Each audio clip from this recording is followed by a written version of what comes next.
మా బాబుని school van ఎక్కిచ్చేసి ఇంటికొస్తూ ఉంటే పార్క్‌లో అయితే ఈ చెట్టయితే చాలా బాగా అనిపించింది. ఎమ్మటే ఫోను తీసుకొనొచ్చి మరీ వీడియో అయితే తీసేశాను. మళ్ళీ ఎవరైనా వస్తే మాత్రము నాకస్సలు వీడియో తీయాలనిపియదు. చుట్టూ ఎవరు లేరు కాబట్టి చాలా డేర్‌గా తీశాను. ఎవరైనా ఉంటే వాళ్ళు మన వైపే చూస్తుంటారు. వీడియో తీస్తూ ఉంటే అనిపిస్తూ ఉంటుంది.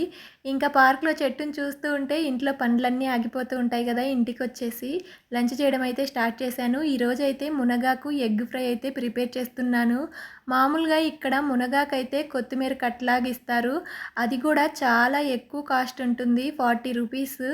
ఇంకా మా ఇంటి దగ్గర అయితే ఇంటి పక్కనే చెట్టు ఉంటుంది. ఎంత మునగాకు కావాలంటే అంత తీసుకొని చేసుకోవచ్చు మా ఊర్లో అయితే. కానీ ఇక్కడ ప్రతిదీ కూడా ఎక్స్‌పెన్సివ్‌గానే ఉంటుంది. కానీ అదెందుకో తెలీదు గానీ కొంచెం మునగాకుతో ఏది చేసినా గానీ టేస్ట్ అయితే చాలా బావుంటుంది. మనం ఎక్కువ చేసుకున్నప్పుడు అస్సలు టేస్ట్ అనిపించదు గానీ, కొంచెం చేసుకుంటే మాత్రము టేస్ట్ చాలా బావుంటుంది.